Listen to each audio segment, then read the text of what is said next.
श्रीवंदो सद्गुरु चरण करो सप्रेम प्रणाम। शुभ हरण मंगल करण धनी श्री देव चंद्र जिना श्री प्राणनाथ निज मूलपति श्री महराज सुना तेज कुंवर श्यामा युगल को पल पल करो प्रणाम पिया जी को पल पल करो।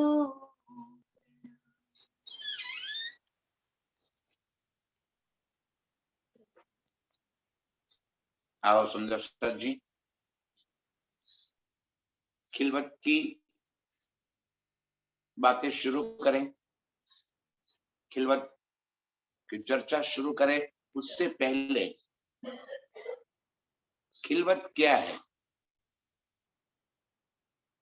जरा खिलवत को हम समझ लें। क्यों ये जरूरी है, ये चर्चा सुनना, ये सब बातें जानना हमारे लिए क्यों आवश्यक है, ये हम पहले समझ ले। खिलवत खिलवत है मेरी और मेरे प्रीतम की बीच की प्यार भरी लीला, वो खिलवत है। जहां मैं और मेरे प्रीतम है। ध्यान से सुंदर साथ जी, आज की जो बातें मैं आपको बताने जा रहा हूं, शायद हो सकता है कि आपका नजरिया कुछ बदले।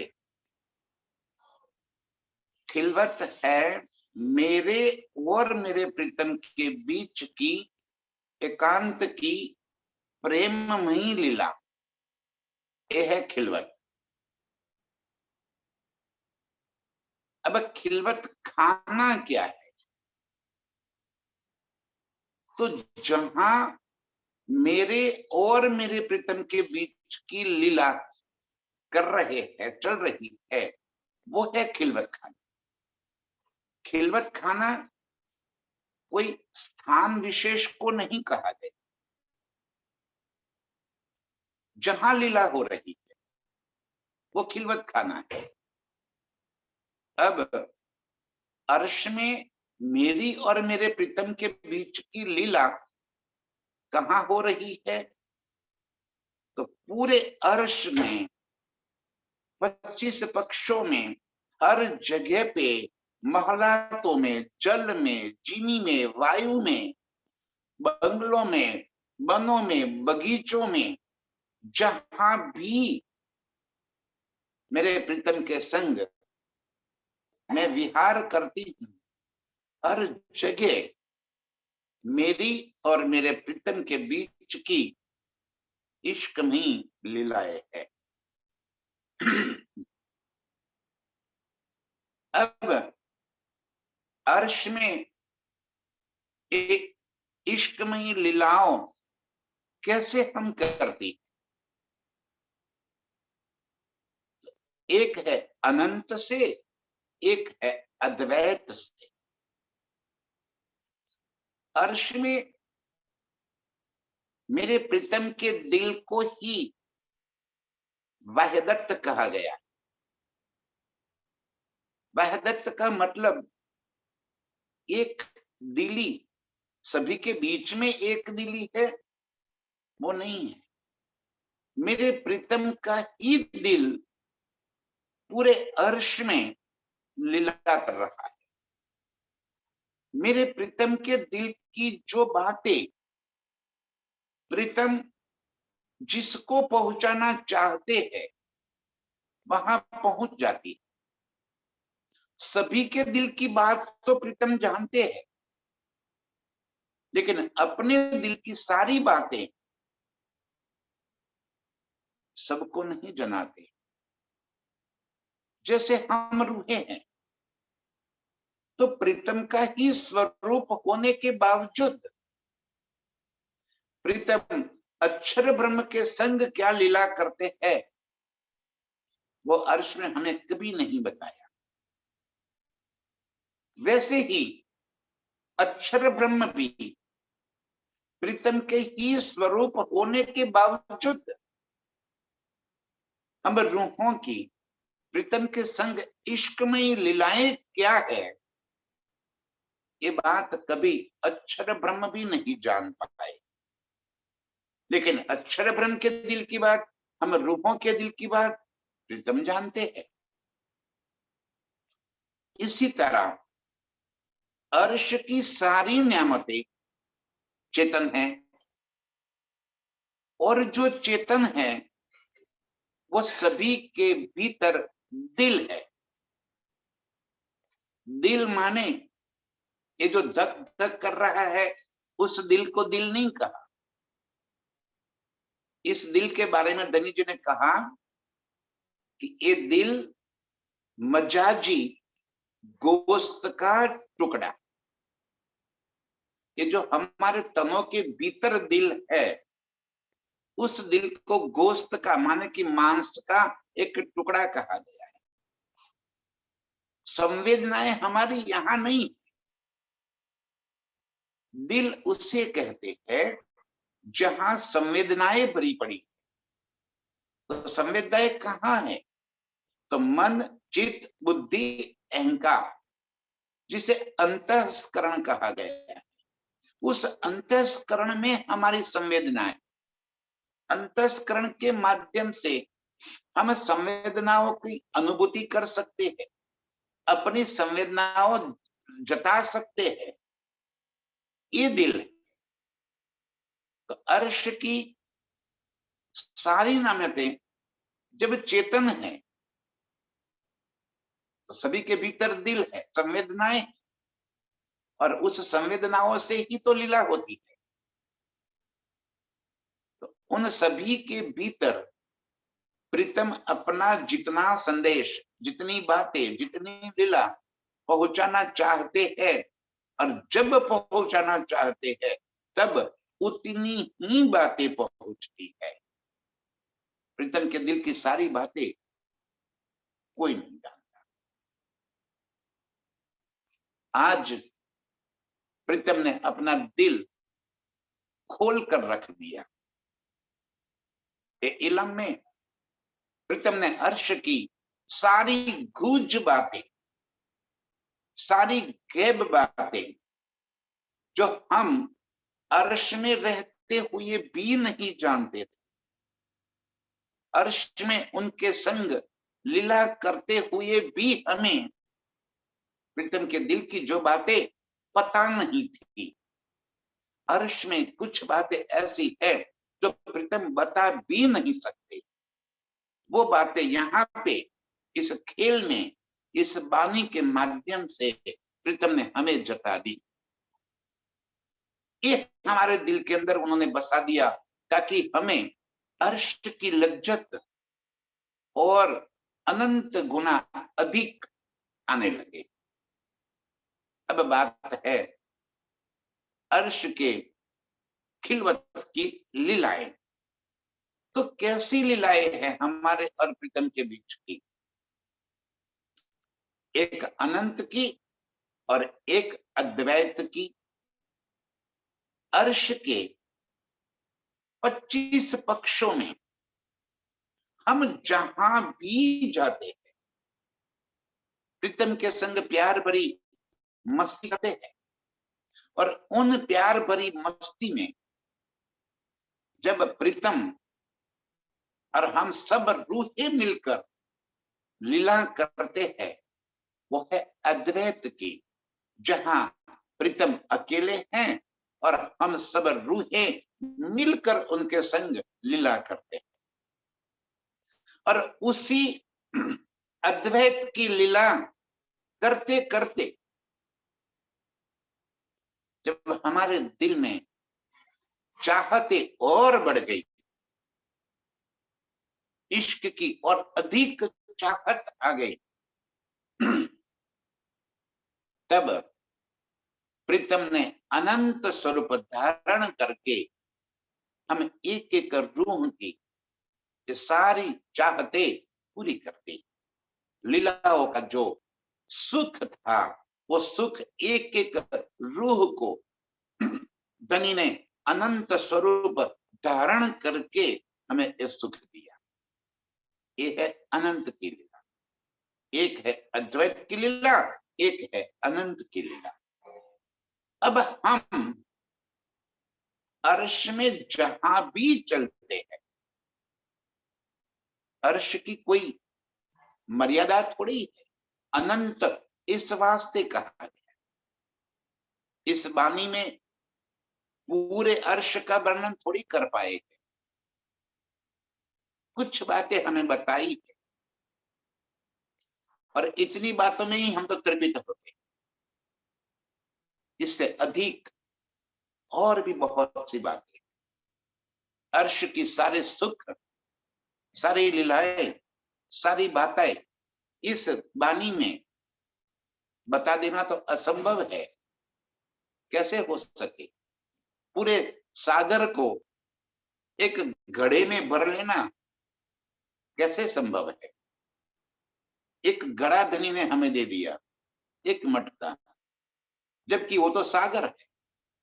यहाँ शब्द की मर्यादाएं है, ये संसार लिमिटेशन है, हद का है। यहाँ हर चीज हद में है, तो शब्द भी हद के, और हद के शब्द में बेहद को बताना है। कैसे संभव हो सके? हद में बेहद को कैसे दिखा सके? इसलिए धनी जी ने बार बार हमें ये वाणी में जता दिया है कि क्या करो, इतनी शोभा है, इतना वर्णन है, इतनी लीलाएं है, ये वाणी में उसका पूरा वर्णन करना तो असंभव है। फिर भी मेरा साथ पार पा सके, मेरे साथ कुछ बातें ले सके, इस वास्ते अर्श की बातें मैं बता रहा।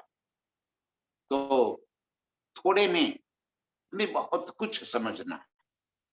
हमें हद में रहकर बेहद का आनंद लेना है, बेहद का सुख लेना है, और वो तब संभव है जब हम स्वयं को बेहद में महसूस करें। अर्श की इन लीलाओं में हमारा जो स्वरूप है, वो स्वरूप ये जो हमने धारण कर रखा है, 5 तत्व और 3 गुण का, वो थोड़ी ही है। अर्श का स्वरूप हमारा किशोर और नूरमयी है। सारी चीजें बेहद है, बेछबी, बेनमून, बेचगुन, बेमिसाल, बेशक, बेहद। देखो तो सही आप, सारी चीजें बेहद, बे अनंत अनंत अनंत। और हम अपनी मर्यादाओं के वश होकर जो बेहद की बातों को यहाँ पे धनी जी ने कुछ वर्णन कर दिया, और इतनी ही बातों को पकड़ कर बैठ गए, इससे अधिक न कुछ है न हो सकता है। हम इन बातों को छोड़े। अर्श में हमारा स्वरूप कैसा है? नूरी। अब नूर क्या है? तो हमने तो ये मान लिया कि नूर माने प्रकाश, नूर माने तेज। तो हमारा स्वरूप क्या एक प्रकाश की किरण है? क्या हमारा मूल स्वरूप अर्श में नहीं है? है। और नूर का मतलब प्रकाश नहीं है, नूर का मतलब है अनंत गुणों से भरा हुआ। लेकिन वो सारे गुण अर्श के, इस संसार के नहीं। संसार में हमें इन गुणों को पहचानना है, बिना शब्द में लाए तो संभव नहीं है। तो प्रीतम अर्श के इन गुणों को शब्द में लेकर आए और हमें कुछ बातें जता दी कि वो नूर कैसा है। स्वयं प्रकाशित तो है ही, तेजोमय भी है, कोमल भी है और नरम भी है। क्या फर्क है? कोमलता और नरमाई दो में फर्क क्या है? तो जब हम हाथ लगाएंगे तब कोमलता एहसास होगा। अर्श की किसी भी चीज को तो तब कोमलता का एहसास होगा, और गाल जब खींचेंगे ना तब नरमाई का एहसास होगा। अरे किसी बड़े वन के वृक्ष को जब हम अपनी बाहों में भर लेते हैं, तब जब स्पर्श करते हैं तब उस पेड़ की कोमलता का एहसास, तना उसका खुरदुरा नहीं है, वो पेड़ का तन कोई खून बहने वाला जड़ और कठिन नहीं है, अत्यंत चेतन है। हाथ लगा ही पता चलता है ओह वो कितनी कोमलता भरी पड़ी है। और जब हम उसी तने को अपने बाहों में भर लेते हैं तब वो इतना नरम है कि सिकुड़ कर अपनी बाहों में समा जाता है। एक अर्श के तन की बात कह दी।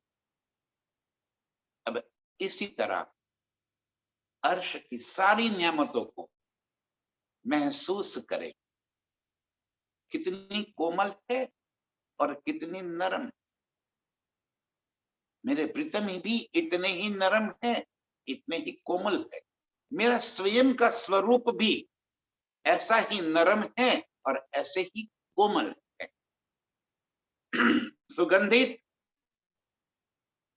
अर्श की सारी चीजें अनंत अनंत सुगंधित सुगंधों से भरी हुई है। और सुगंध भी कैसी? चित्त चाही, पल पल में बदलने वाली नई नई खुशबू, और हर चीज खुशबूदार है। हवा के खुशबूदार झोंके पल पल हमारे नथुनों को टकराते रहते हैं, और इन खुशबू का एहसास हम करते रहते हैं। जहां भी अर्श में चले, जिस भी चीज के पास पहुंचे, सभी के भीतर से कोई एक प्रकार की खुशबू नहीं है कि हम ये जाने कि इस पेड़ के भीतर से इस प्रकार की स्पेसिफिक खुशबू निकल रही है ना। सभी चीज अनंत प्रकार की खुशबुओं से लबालब भरे हुए है। तो अर्श के नूर खुशबूदार है, शीतल। अर्श की सारी चीजें कोई दाग देने वाली नहीं है, हर चीज में अनंत शीतलता का एहसास है। जैसे उसके लगते ही दिल के अंदर ठंडक पहुंच जाए।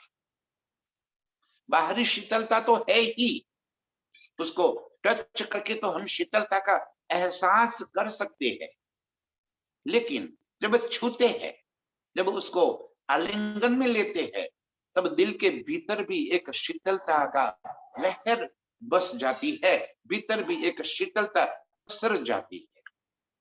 अर्श की सारी चीजें शीतलता से भरी हुई है, ऐश्वर्य से भरी हुई है, आनंदित है। हर जगह हर चीज में अपार आनंद ही आनंद भरा पड़ा है, चेतन है। कोई चीज अर्श की जड़ नहीं है। मोहलाते भी चेतन, वृक्ष भी चेतन, जल जिमी वायु तेज आकाश भी चेतन, पेड़ बगीचे भी चेतन, पशु पंखी खूबी खुशहाली भी चेतन, हर चीज चेतन। और ये सारी चीजें चेतन क्यों हैं? क्योंकि ये सारी चीजें मेरे प्रीतम के ही अंग का जहूर है, कोई और थोड़ी चीज है। मेरे प्रीतम ही प्रकट होकर इन अनंत स्वरूपों में बसे हुए हैं। तो जो गुण मेरे प्रीतम के है, वो ही गुण अर्श की सारी नियामतों के है। इस तरह पूरा अर्श चेतन है, चंचल है, चपल है, अत्यंत चपलता से भरा हुआ है, अनंत है। किसी भी चीज को अर्श की हम लिमिट में बांध नहीं सकते।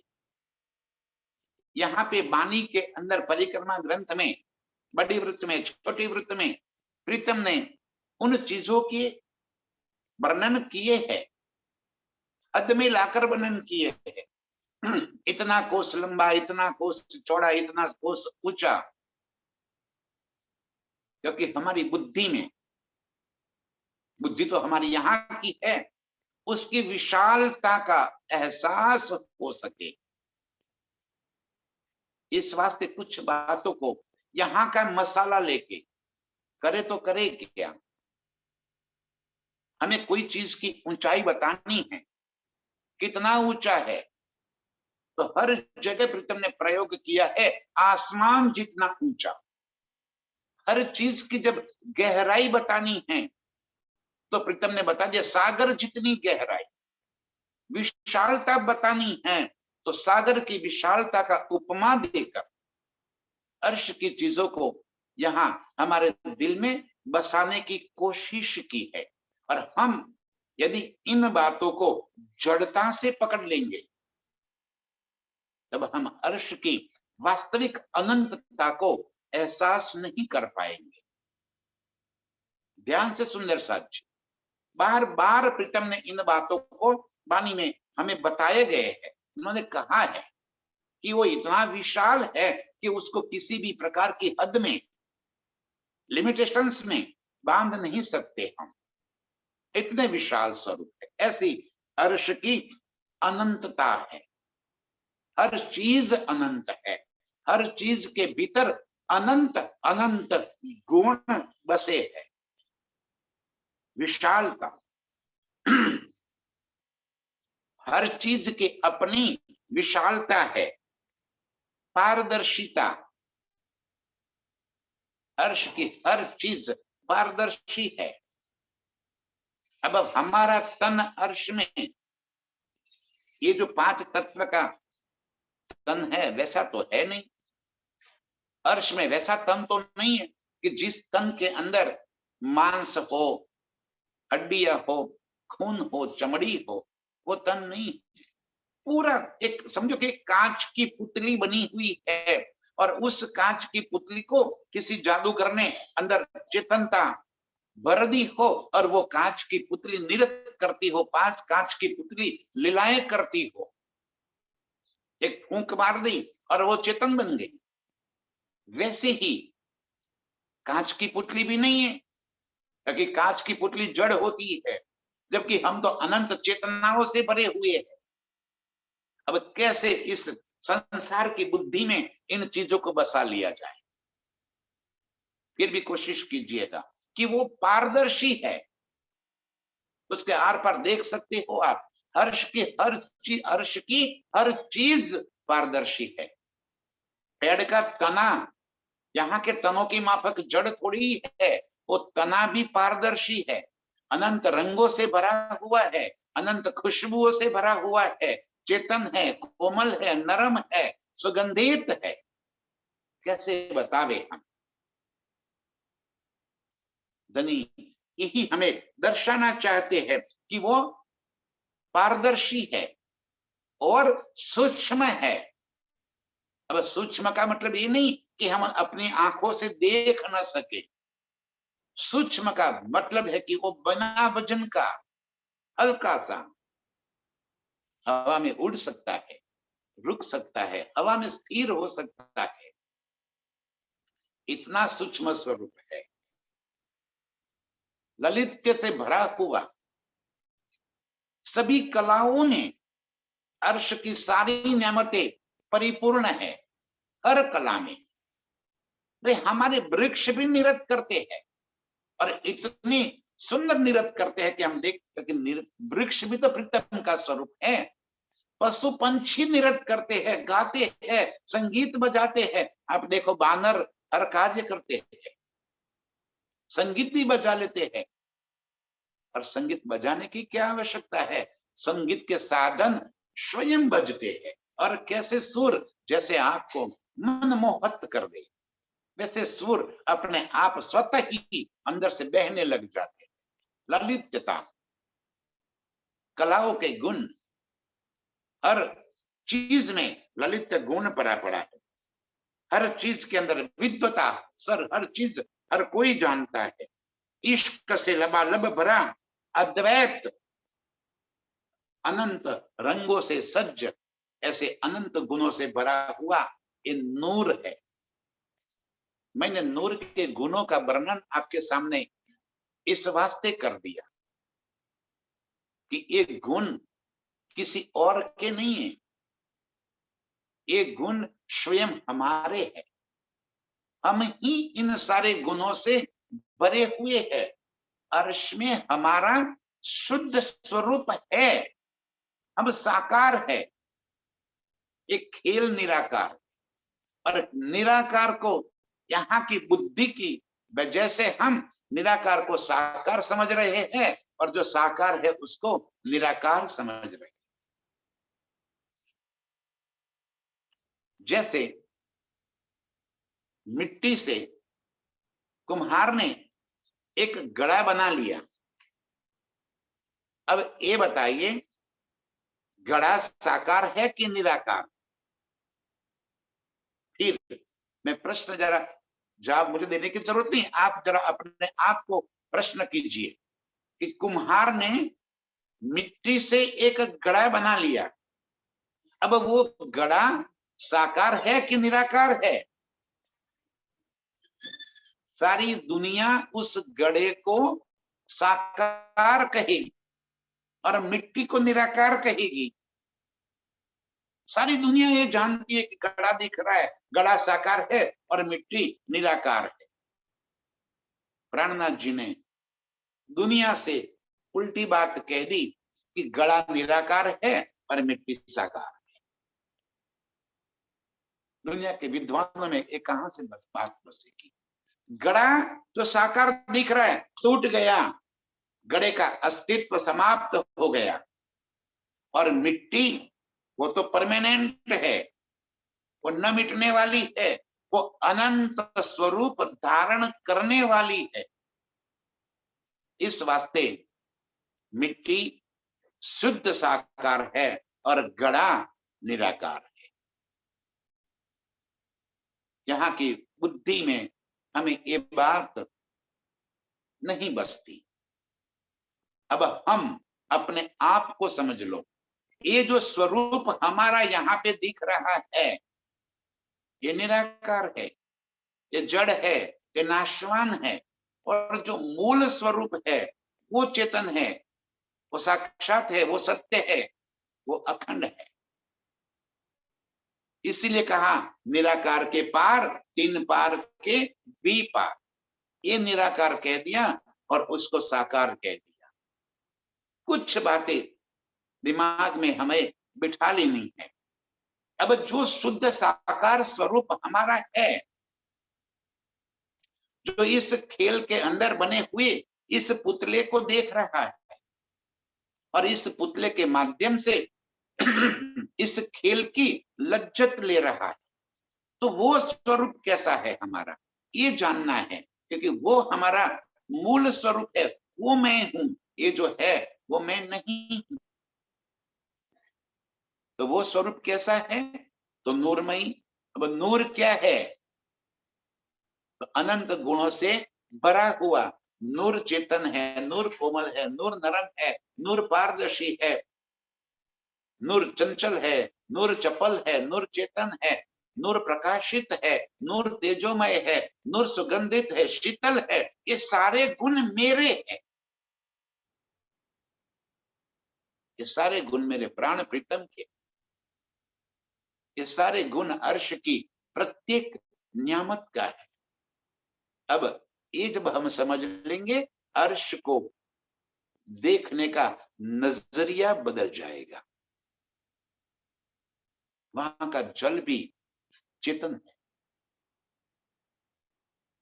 तो जब चाहते हैं तो बहता है, आप नहीं चाहते तो वही जल स्थिर हो जाता है।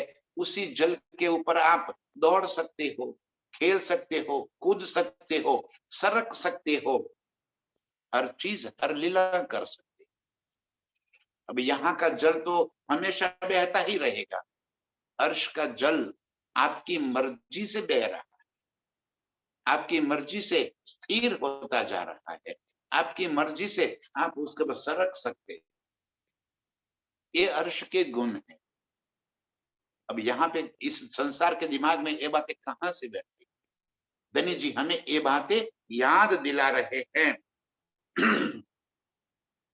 और ये सारे गुण, अर्श की ये सारी बातें मेरे और मेरे प्रीतम के बीच की लीला के वास्ते है।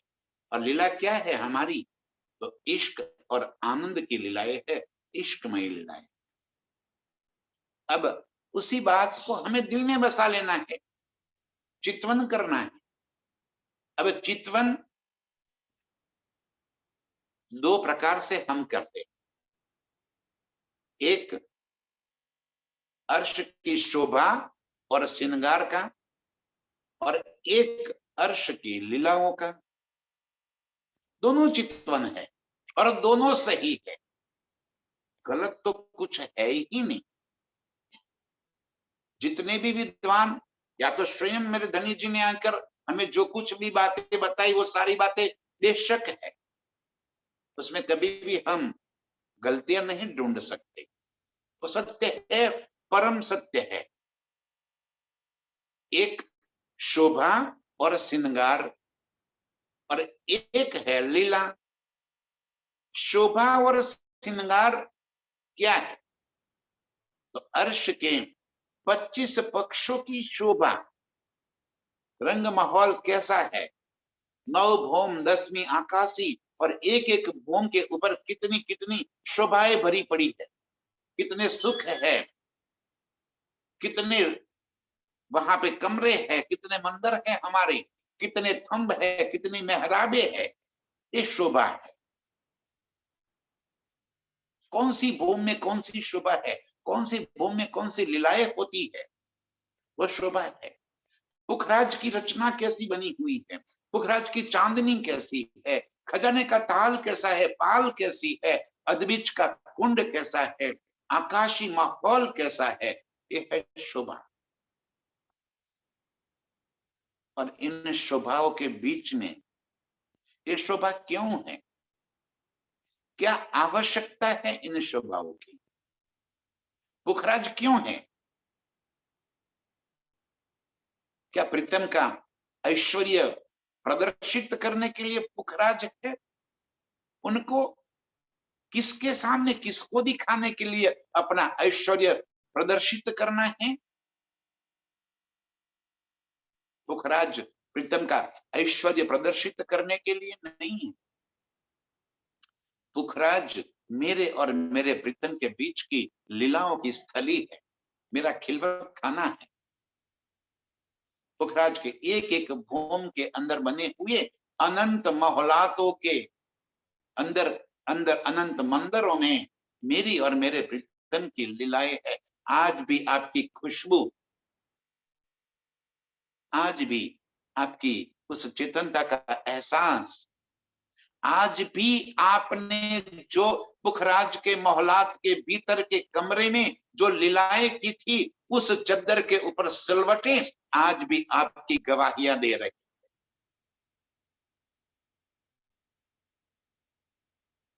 कि आपने वहां पे लीला की, आपकी गवाही है। और सिर्फ वहां नहीं, अर्श की चांदनी में जाइए, वहां भी उस सुंदर मधुर लॉन के ऊपर आपके पद चिन्ह, पैरों के चिन्ह, निशान अभी भी है। जिन घास के ऊपर आपने पैर रखा था और आपके पैर रखने की वजह से उस पैर, वो घास झुक कर और नीचा हुआ था, वो आज भी इंतजार में है आपके। आपके पद चिन्ह आज भी वहां पे झलक रहे हैं। अर्श के उस जल के अंदर आपने की हुई लीलाएं और इन लीलाएं की खुशबू आज भी उस जल के अंदर बसी हुई है। वहां की हवाएं, वहां की फिजाएं आपका इंतजार कर रही, आपकी लीलाएं वहां पे आज भी जैसी की तैसी बनी हुई। आपको क्या करना है, कहां खो जाना है, आप जाने, आपका दिल जाने। आपको प्रीतम के आगोश में खो जाना है, प्रीतम की बाहों में समा जाना है, प्रीतम के संग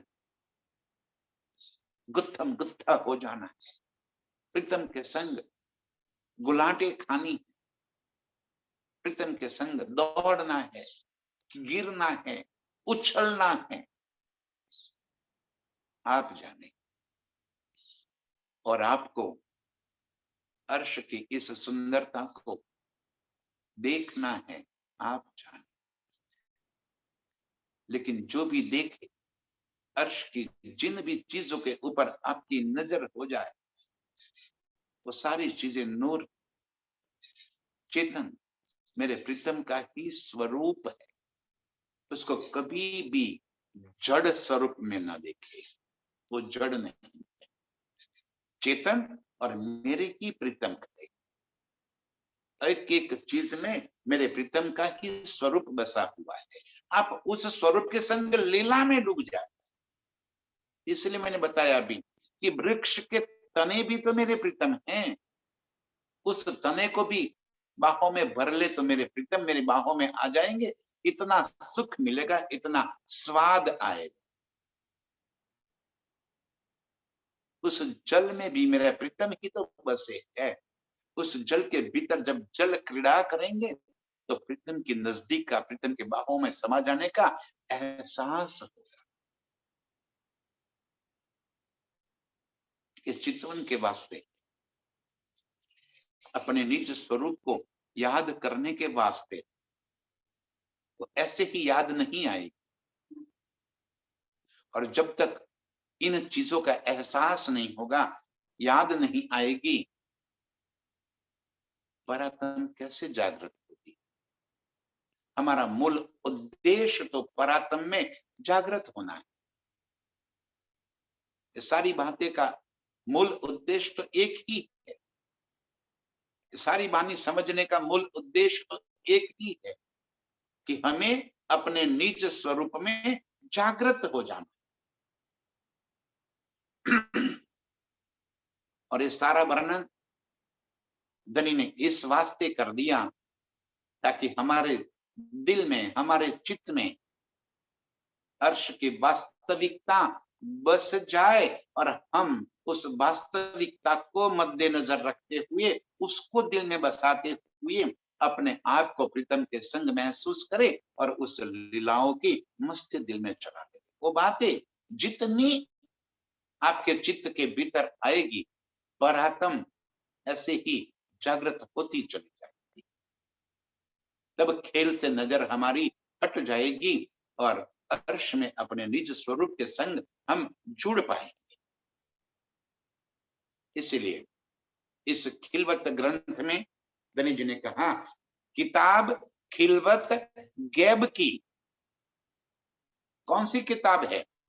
खिलवत, हमारे निज स्वरूप की लीलाओं की, और वो भी कहा कि गैब, अर्श की, जो दिल के भीतर की लीलाएं थी। ये बातें मैं आपको बता रही हूं। सूरत अर्ज की, अर्ज माने विनती, अर्जी कर रही हूं, विनती कर रही हूं, जो हक सो करी है। किसे अर्जी करूं मैं? और कौन है अपने प्राण प्रीतम के सिवा कि जिसे मैं अर्जी करूं, और कौन है मेरे प्रीतम के सिवा जिसे मैं विनती करूं कि हे धनी अब सिताब निकालो श्रीराज, इस खेल से मुझे बाहर निकालो, अब मुझे आपके पास आना है, मैं रह नहीं सकती आपके बिना, अब इस खेल से मुझे बाहर निकालो। ये किताब खिलवत और वहां पे अर्ज का प्रकरण है कि हम प्रीतम को अर्ज करते हैं। आओ सुंदर साथ जी कैसे अर्ज करते हैं ये चौपाई से जाने हम।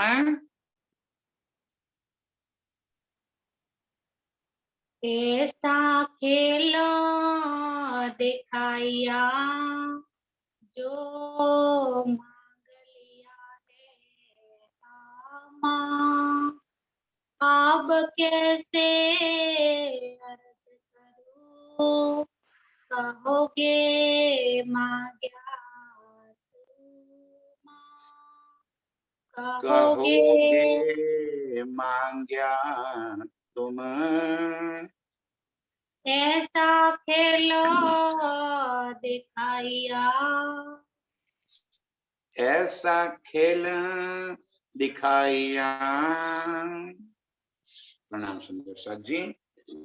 आप हक शिराजी महाराज के दाम के धनी सच्चिदानंद स्वरूप आप श्री प्राणनाथ जी हमें एक कह रहे हैं ऐसा खेल दिखाया जो मांग लिया है हम। जिस संसार की लीलाओं को देखने की जैसी हमने चाहत की थी, जैसा हमने खेल को मांगा था, वैसे ही धनी हमें यहाँ पे एक खेल दिखा रहे हैं। पल पल यहाँ भी नई नई अनुभूतियां करवा रहे हैं। इस खेल के गुणों से हमें परिचित करा रहे हैं। ये गुण अर्श में नहीं है। जो गुण इस खेल के अंदर है, जो लज्जत इन खेल के गुणों में है, वो अर्श में थोड़ी है। खेल के गुण क्या है? ईर्ष्या, निंदा, बैर, काम, क्रोध, लोभ, मोह, ये सारे गुण अर्श में थोड़ी है। अर्श में एक गुण नहीं है। पर इन गुणों में देखो हमें कैसा आनंद आ रहा है। अर्श की जड़ता का एहसास हो रहा है। अर्श में कुछ पाने का, कुछ गंवाने का, सुख और दुख की अनुभूति कर रहे हैं। कितने विपरीत गुणों में हम आए। ऐसा खेल दिखाया जो मांग लिया है। हमने जैसे मांगा, जैसी चाहत की, वैसे ही खेल दिखा रहे। और इतना भी नहीं, आज भी हमारी पर आत्म जैसे जैसे इस खेल की देखने की चाहत करती है, वैसे ही यहाँ पे परिवर्तन होता जाता है। यहाँ पे इसी तरह के सुख मिलते जा रहे, इसी प्रकार की लीला देखने को मिल जाती। वृद्धत्व मांगा था, अर्श में वृद्धत्व नहीं है, किशोर है। तो यहाँ देखो आपको वृद्धत्व की लीला देखने को मिलती, मृत्यु का शोक देखने को मिल जाता है। यहाँ पे बीमारियां, कई प्रकार के रोग का लक्षण क्या है, दुख क्या है, इसकी अनुभूति होती है। यहाँ पे ऐसा खेल दिखाइए जो मांग लिया है हम, जैसा हमने चाहा था वैसे ही खेल दिखाइए। अब इस खेल के अंदर आकर प्रीतम हमें अपने निज स्वरूप की स्मृतियां फिर याद दिला रहे हैं हमें। अब हमें अर्श के सुखों की लज्जत दे रहे हैं, अर्श के सुखों की याद दिला रहे हैं। तो जैसे ही अर्श की याद आ जाती है, रूह तड़प उठती। अब खेल में रहना उसके लिए बड़ा दुष्कर हो गया, मुश्किल हो गया, पीड़ादायक हो गया। जैसे जैसे अपने निज सुख याद आते गए, जैसे जैसे अर्श की बारीकियां उसके दिल में बसती गई,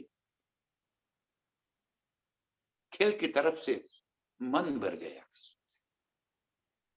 चाहते समाप्त हो गई। अब खेल की कोई चाहत न रही, अब कोई कमियां न रह गई देखने के लिए, वास्तविक चीज का अनुभव हो गया, अनुभूति हो गई। जिस तरह का खेल देखना था, इस तरह खेल की पूरी लज्जत प्रीतम ने हमें दे दी।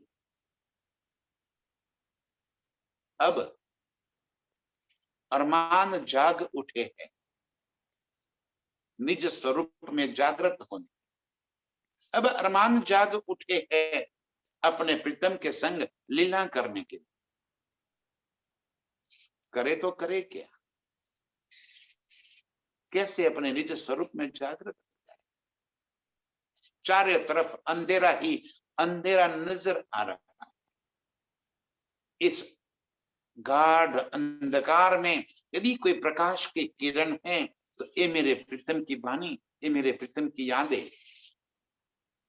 यही इस संसार रूपी अंधकार के अंदर एक प्रकाश की किरण, जहां हम आस कर सकते हैं, उम्मीद कर सकते हैं। इस खेल से हमें निजात दिलाओ, अब हमें वापिस घर बुलाओ। और इस वास्ते प्रीतम को अर्ज करने का दिल कर रहा है, चाहत भीतर से उठ रही है कि मैं प्रीतम के चरणों में अर्ज करूं, विनती करूं। अब कैसे अर्ज करूं, कहोगे मांग्या तुम। लेकिन मेरी भीतर से फिर आवाज आती है, अब कैसे अर्ज करूं मैं। जब अर्श की सारी बातें हमें याद आ गई, स्मृति में बस गई कि मैंने जैसा मांगा था वैसे ही तो प्रीतम ने दिया। जो मैंने मांगी थी, मेरी चाहतें पूरी कर दी। अब मैं क्या अर्ज करूं,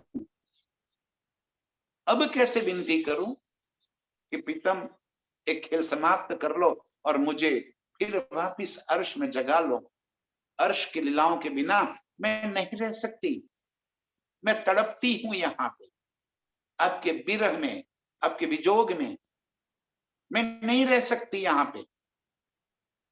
ये धनी क्षमा कर दो मुझे, जो बात मैंने आपसे कह दी थी कि मेरा इश्क ज्यादा है, मैं आशिक हूं, मुझे क्षमा कर दो जो मैंने खेल मांग लिया। लेकिन भीतर एक दर्द है कि अब कैसे अर्ज करूं। इतना कहते ही प्रीतम कहेंगे, क्यों भाई, तूने मांगा था, मैंने दिया, तेरी खुशी में ही तो मेरी खुशी है। तूने जैसा चाहा था वैसा ही खेल मैंने दिखा दिया। तो भीतर एक आवाज आ रही है कि अब कैसे अर्ज करूं, क्या करूं, क्या कहूं मेरे प्रीतम को। कहोगे मांगे तुम, कहते ही कह देंगे कि भाई जैसे तूने मांगा था वैसे मैंने खेल दिखा दिया है, अब देख ले खेल को। भीतर से तड़प उठ रही है, खेल से हटकर अपने प्रीतम के पास पहुंच जाने की एक इतनी तड़प आ गई है रूह को अब कि वो रह नहीं सकती। एक पलक भी उसके लिए एक खेल में रहना अत्यंत दुष्कर है, मुश्किल है। अब कैसे अर्ज, लेकिन भीतर एक शर्मिंदगी आ रही। कहोगे मांगे तुम, आप कहोगे तूने मांगा था वैसे खेल दिखा लिया, अब मैं क्या करूं। भुगतो, आपने मांगा था वैसे ही मैंने खेल तुमको दिखा दिया है। कछु आस न राखी आसरो, ये झूठी जिमी दिखाए। क्या करूं, कोई आस नहीं, न कोई आशरा, पूरे संसार में मैं किससे उम्मीद करूं। आस माने उम्मीद, किसे विनती करूं कि भाई मुझे अपने प्रीतम के पास पहुंचा दो। अरे जिस दुनिया में कोई अपने प्रीतम को जानता नहीं है, मैं किससे विनती करूं, किसे कहूं?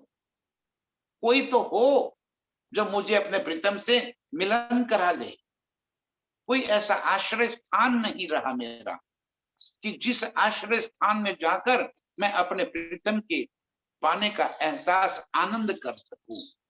कोई ऐसा ऐसा आश्रय स्थान नहीं है जो मुझे ये कहे कि मैं तुझे तेरे प्रीतम से मिलन करवा देता हूं। कसु आस न रखी आसर, इस पूरी झूठी जीनी में ऐसा संसार दिखा दिया, ऐसे खेल में लेकर आ गए जिस खेल का कोई वास्तविक अस्तित्व नहीं है, जो जड़ है, जो निराकार है, जिसके अंदर इतनी सब कुछ होने के बावजूद ऐसी एक प्रकाश की किरण कहीं नहीं दिख रही है कि जिसकी आशा लेकर, जिसका आश्रय लेकर, जिसका आश्रय लेकर मैं अपने निज स्वरूप में फिर से जागृत हो सकूं। क्या करूं? ऐसी झूठी जिमी आपने हमें दिखा दी है। ऐसी जुदागी कर दई, कछु कहो सुन्यो ना जाए। ऐसे खेल में आपने हमें बिठा दिया है, इस तरह की जुदागी कर दी है, हमारे होश नहीं रहे, हमारी बल बुद्धि कुछ भी काम नहीं कर रही है। ऐसी फरामोशी डाल रखी है आपने कि हम स्वयं को भी भूल गए। ऐसे खेल में हमारी नजरों को आपने गाड़ दिया है कि जिस खेल से हमें वापिस अपने निज स्वरूप में पहुंचना अनंत मुश्किल काम हो गया। ऐसी जुदागी कर दे आपने, इस तरह का जुदागी का खेल दिखा दिया, इतना हमें अलग कर दिया। कछु कह्यो सुन्यो न जाए, किसे कहूं, किसकी बातें सुनूं? न कोई सुनने वाला है, न कोई सुनाने वाला है। मेरे दिल की बातें मुझे बहुत कुछ कहनी है, किसके आगे कह दूंगी? हे मेरे प्रीतम, एक आप हो, आपके सिवा और कोई है ही नहीं कि जिसके सामने मैं अपनी अर्जी पेश करूं, अपनी विनती करूं। किसे कहूं मैं? ऐसी जुदागी कर दी, बिठाए हो आपके चरणों में, आपके सामने बैठी हूं, और लेकिन बीच में ऐसी अंतराय डाल दी, इतनी दूरियां कर दी है कि आपको देखने के बावजूद मैं आपसे न तो कुछ कह सकती हूं, न आपकी बात सुन सकती हूं। ऐसी फरामोशी डाल रखी, मूल मिलावे में बैठाकर, प्रीतम के सामने बिठाकर, उनके चरणों में बिठाकर। फरामोशी कोई नींद नहीं है, फरामोशी जागृत अवस्था है, आंखें खुली है, और खुली आंखों से हम इस खेल को देख रहे हैं। नजरें हमारी खेल के अंदर आ गई। बहुत चाहत है कि प्रीतम से कह दूं कि ये धनी बस खेल को बस कर बंद कर दो अभी। मूल तन जो प्रीतम के चरणों में बैठकर तड़प रहा है, वो कहना चाहता है, प्रीतम की बातें सुनना चाहता है, प्रीतम के मीठी मीठी बातों में वो रल जाना चाहती है, कहना चाहती है कि प्रीतम बस अब खेल को बंद कर दो। न तो कह सकती है, न प्रीतम की बातें सुन सकती है।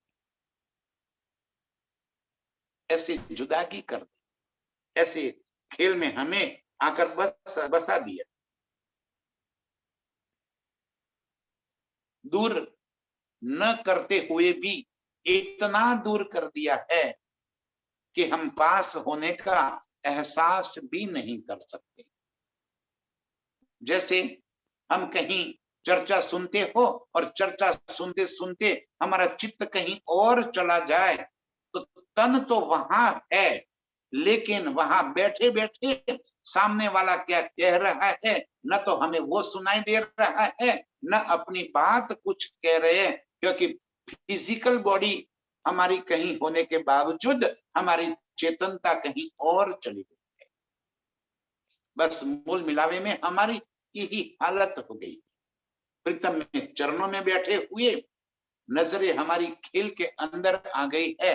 अब जो मूल स्वरूप है अर्श में बैठा हुआ, ये कुछ कहना चाहता है तो न तो कह सकता है न प्रीतम की बातें सुन सकता है। ऐसी जुदागी कर दी, इतनी जुदागी हमें कर दी है।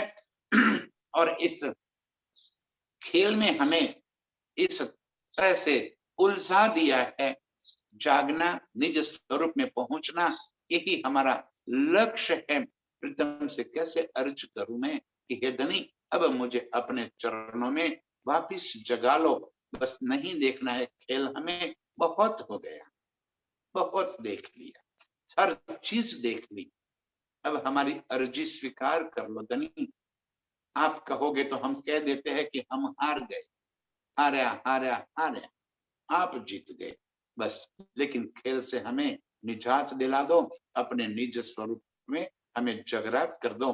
बस यही रूह की अर्ज है मेरे प्रीतम, आप हमारी इस अर्ज को स्वीकार करें। हम सभी सुंदर साथ आपको अर्ज करते हैं, आप हमारी विनती को सुन ले, अर्जी स्वीकार कर लें और खेल को समाप्त करके अपने निज स्वरूप में जागृत कर लें।